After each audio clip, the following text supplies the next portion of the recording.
ಬೆಂಗಳೂರು ಜನರಿಗೆ ಮೆಟ್ರೋ ಅನ್ನೋದು ಇವತ್ತು ಐಷಾರಾಮಿ ಅಲ್ಲ, ದಿನನಿತ್ಯದ ಅಗತ್ಯ. ಟ್ರಾಫಿಕ್ನ ನರಕದಿಂದ ತಪ್ಪಿಸಿಕೊಳ್ಳಲು ಸಾವಿರಾರು ಜನ ಬೆಳಿಗ್ಗೆ ಸಂಜೆ ಮೆಟ್ರೋ ಹತ್ತೆ ಕೆಲಸಕ್ಕೆ ಹೋಗ್ತಾರೆ. ಆದ್ರೆ ಈಗ ಅದೇ ಮೆಟ್ರೋ ಮತ್ತೊಮ್ಮೆ ಜನರ ಜೇಬಿಗೆ ಕೈ ಹಾಕಲು ಹೊರಟಿದೆ. ಫೆಬ್ರವರಿಯಿಂದ ನಮ್ಮ ಮೆಟ್ರೋ ಟಿಕೆಟ್ ದರ ಮತ್ತೆ ಏರಿಕೆಯಾಗುವ ಸಾಧ್ಯತೆ ಇದೆ ಅನ್ನೋ ಸುದ್ದಿ ಹೊರಬಿದ್ದಿರೋದ್ರಿಂದ ಈಗಾಗಲೇ ದುಬಾರಿ ಜೀವನ ನಡೆಸುತ್ತಿರುವ ಬೆಂಗಳೂರಿಗರಿಗೆ ಇದು ಮತ್ತೊಂದು ಶಾಕ್ ಆಗಿದೆ.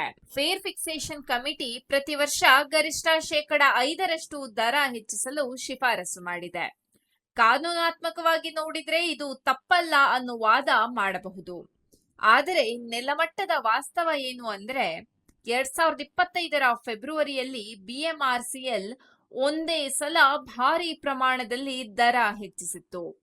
ಕೆಲ ಮಾರ್ಗಗಳಲ್ಲಿ 71% ಏರಿಕೆ ಮಾಡಲಾಗಿತ್ತು. ಅದಾಗಿ ಇನ್ನು 1 ವರ್ಷವೂ ಪೂರೈಸಿಲ್ಲ. ಇಂತಹ ಸಂದರ್ಭದಲ್ಲಿ ಮತ್ತೆ ದರ ಏರಿಕೆ ಮಾತು ಕೇಳಿ ಬರ್ತಿರೋದೇ ಜನರ ಕೋಪಕ್ಕೆ ಕಾರಣವಾಗಿದೆ. ಈಗಿರುವ ದರಗಳನ್ನೇ ನೋಡಿದ್ರೆ ನಮ್ಮ ಮೆಟ್ರೋ ದೇಶದಲ್ಲೇ ಅತ್ಯಂತ ದುಬಾರಿ ಮೆಟ್ರೋ ವ್ಯವಸ್ಥೆ ಅನ್ನೋ ಹಣೆಪಟ್ಟಿಯನ್ನ ಈಗಾಗಲೇ ತಂದುಕೊಂಡಿದೆ. ದೆಹಲಿ, ಚೆನ್ನೈ, ಹೈದರಾಬಾದ್, ಕೋಲ್ಕತ್ತಾ ಮೆಟ್ರೋಗಳ ಜೊತೆ ಹೋಲಿಸಿದ್ರೆ ಬೆಂಗಳೂರಿನಲ್ಲಿ ಪ್ರತಿ ಕಿಲೋಮೀಟರ್ಗೆ ಪ್ರಯಾಣಿಕರಿಂದ ಹೆಚ್ಚು ಹಣ ವಸೂಲಿ ಮಾಡಲಾಗ್ತಿದೆ. ಬೇರೆ ರಾಜ್ಯಗಳಲ್ಲಿ ಸರ್ಕಾರಗಳು ಸಬ್ಸಿಡಿ ನೀಡ್ತಿವೆ, ನಾನ್ ಫೇರ್ ಆದಾಯಗಳ ಮೇಲೆ ಹೆಚ್ಚು ಒತ್ತಾಯ ನೀಡ್ತಿವೆ. ಆದರೆ ಇಲ್ಲಿ ಕಾರ್ಯಾಚರಣೆ ವೆಚ್ಚ, ಸಾಲದ ಬಡ್ಡಿ, ವಿಸ್ತರಣೆ ಯೋಜನೆಗಳ ಹೊರೆ ಅನ್ನೋ ಕಾರಣ ಮುಂದಿಟ್ಟು ಅದರ ಸಂಪೂರ್ಣ ಭಾರವನ್ನ ಪ್ರಯಾಣಿಕರ ಮೇಲೆ ಹಾಕಲಾಗ್ತಿದೆ.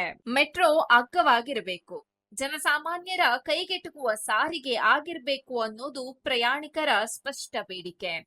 ಆದರೆ ವಾಸ್ತವದಲ್ಲಿ ಏನಾಗ್ತಿದೆ ಅಂದ್ರೆ ಬೆಳಿಗ್ಗೆ ಸಂಜೆ ಪೀಕ್ ಅವರ್ಗಳಲ್ಲಿ ರೈಲುಗಳಲ್ಲಿ ಕಾಲಿಡೋದಕ್ಕೂ ಜಾಗ ಇರಲ್ಲ.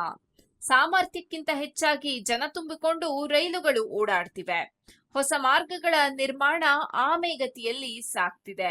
ಈ ಎಲ್ಲ ಸಮಸ್ಯೆಗಳ ನಡುವೆ ಮೆಟ್ರೋ ಸೇವೆ ಐಷಾರಾಮಿ ಅಂತ ಕರೆಯೋದೇ ಹಾಸ್ಯಾಸ್ಪದ ಅನ್ನೋದು ಜನರ ಮಾತು. ದರ ಏರಿಕೆಯಿಂದ ನೇರವಾಗಿ ಆಗ್ತಿರೋ ಪರಿಣಾಮ ಏನು ಅಂದ್ರೆ ಹಲವರು ಮತ್ತೆ ರಸ್ತೆ ಕಡೆ ಮುಖ ಮಾಡ್ತಿದ್ದಾರೆ. ಮೆಟ್ರೋ ದುಬಾರಿ ಆಯ್ತು ಅಂದ್ರೆ ಬೈಕ್, ಕಾರು ಬಳಕೆ ಹೆಚ್ಚಾಗುತ್ತೆ. ಇದರಿಂದ ಟ್ರಾಫಿಕ್ ಸಮಸ್ಯೆ ಮತ್ತಷ್ಟು ಗಂಭೀರವಾಗುತ್ತೆ. ಇಂಧನ ಬಳಕೆ ಜಾಸ್ತಿ ಆಗುತ್ತೆ, ವಾಯು ಮಾಲಿನ್ಯ ಹೆಚ್ಚಾಗುತ್ತೆ. ಸರ್ಕಾರ ಒಂದು ಕಡೆ ಟ್ರಾಫಿಕ್ ಕಡಿಮೆ ಮಾಡಬೇಕು, ಸಾರ್ವಜನಿಕ ಸಾರಿಗೆ ಬಳಸಿ ಅಂತ ಹೇಳುತ್ತೆ. ಮತ್ತೊಂದು ಕಡೆ ಅದೇ ಸಾರ್ವಜನಿಕ ಸಾರಿಗೆಯನ್ನ ದುಬಾರಿ ಮಾಡುತ್ತೆ. ಇದು ಪರಸ್ಪರ ವಿರೋಧಾಭಾಸ ಅಲ್ಲದೆ ಮತ್ತಿನ್ನೇನು. ಪ್ರಯಾಣಿಕರು ಈಗಾಗಲೇ ಸುಮಾರು 32% ಹೆಚ್ಚುವರಿ ಹಣ ಪಾವತಿಸುತ್ತಿದ್ದಾರೆ ಅನ್ನೋ ಆರೋಪವೂ ಕೇಳಿ ಬರ್ತಿದೆ. ಅನ್ಯಾಯಕರ ದರಗಳನ್ನ ನಾವು ಮೌನವಾಗಿ ಒಪ್ಪಿಕೊಂಡಿದ್ದೇ BMRCLಗೆ ಮತ್ತೆ ಮತ್ತೆ ದರ ಏರಿಸೋ ಧೈರ್ಯ ಕೊಡ್ತಿದೆ ಅನ್ನೋ ಆಕ್ರೋಶವೂ ಇದೆ. ಮೆಟ್ರೋಗೆ ಹೆಚ್ಚು ಹಣ ಕೊಡಿ, ಇಲ್ಲವೇ ಟ್ರಾಫಿಕ್ ನಲ್ಲಿ ಗಂಟೆಗಳ ಕಾಲ ಸಿಲುಕಿರಿ ಅನ್ನೋ 2 ಆಯ್ಕೆಗಳ ನಡುವೆ ಬೆಂಗಳೂರಿನ ಜನ ಸಿಕ್ಕಿ ಹಾಕಿಕೊಂಡಿದ್ದಾರೆ. ಯಾವ ಆಯ್ಕೆ ತಗೊಂಡರೂ ಬೆಲೆ ತೆರೆತಿರೋದು ಮಾತ್ರ ಸಾರ್ವಜನಿಕರೇ ಆಗಿದ್ದಾರೆ. ಹಾಗಾದ್ರೆ ಪರಿಹಾರ ಏನು? ಮೊದಲು ಸರ್ಕಾರ ಮೆಟ್ರೋವನ್ನ ಲಾಭದ ಯೋಜನೆ ಅಂತ ನೋಡೋ ಮನಸ್ಥಿತಿಯನ್ನ ಬದಲಾಯಿಸಿಕೊಳ್ಳಬೇಕು. ಇದು ಸಾರ್ವಜನಿಕ ಸೇವೆ. ಕನಿಷ್ಠ ದಿನನಿತ್ಯದ ಪ್ರಯಾಣಿಕರಿಗೆ ಮಾಸಿಕ ಪಾಸ್, ರಿಯಾಯಿತಿ ದರಗಳನ್ನ ಹೆಚ್ಚು ಆಕರ್ಷಕ ಮಾಡಬೇಕು. ನಾನ್ ಫೇರ್ ರೆವಿನ್ಯೂ ಅಂದ್ರೆ ಜಾಹೀರಾತು, ಕಮರ್ಷಿಯಲ್ ಸ್ಪೇಸ್, ಸ್ಟೇಷನ್ ಅಭಿವೃದ್ಧಿ ಇವುಗಳಿಂದ ಆದಾಯ ಹೆಚ್ಚಿಸೋಕೆ ಗಂಭೀರ ಕ್ರಮ ಕೈಗೊಳ್ಳಬೇಕು. ಸಾಲದ ಹೊರೆಯನ್ನ ಸಂಪೂರ್ಣವಾಗಿ ಪ್ರಯಾಣಿಕರ ಮೇಲೆ ಹಾಕದೆ ರಾಜ್ಯ ಸರ್ಕಾರ ಸಹ ಹೆಚ್ಚಿನ ಆರ್ಥಿಕ ಹೊಣೆ ಹೊತ್ತುಕೊಳ್ಳಬೇಕು. ಒಟ್ಟಾರೆ ನೋಡಿದ್ರೆ ಬೆಂಗಳೂರು ಮೆಟ್ರೋ ದರ ಪದೇ ಪದೇ ಹೆಚ್ಚಿಸೋದು ನ್ಯಾಯಸಮ್ಮತವೇ ಅನ್ನೋ ಪ್ರಶ್ನೆ ದಿನದಿಂದ ದಿನಕ್ಕೆ ದೊಡ್ಡದಾಗ್ತಿದೆ. ಮೆಟ್ರೋ ಅಂದ್ರೆ ಶ್ರೀಮಂತರಿಗೆ ಮಾತ್ರದ ಸಾರಿಗೆ ಆಗಬಾರದು.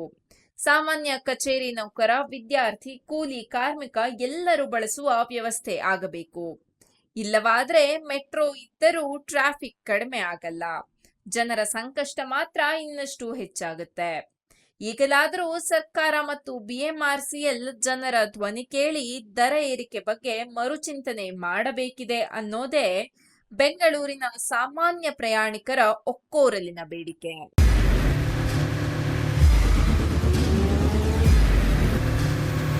ಪ್ರಜಾಮಾರ್ಗ ನ್ಯೂಸ್, ಇದು ಜನಸಾಮಾನ್ಯರ ಧ್ವನಿ. ನಮಸ್ಕಾರ. ನೀವು ನೋಡ್ತಾ ಇದ್ದೀರಾ ಪ್ರಜಾಮಾರ್ಗ ನ್ಯೂಸ್. ರಾಷ್ಟ್ರದ ರಾಜ್ಯದ ರಾಜಕೀಯದ ಬಗ್ಗೆ ಹೆಚ್ಚಿನ ಸಿನಿಮಾ ಅಪ್ಡೇಟ್ಗಳಿಗಾಗಿ ಫಸ್ಟ್ ಲೈಕ್ ಮಾಡಿ, ಸಬ್ಸ್ಕ್ರೈಬ್ ಆಗಿ, ಹಾಗೆ ಫಾಲೋ ಕೂಡ ಮಾಡಬೇಕು.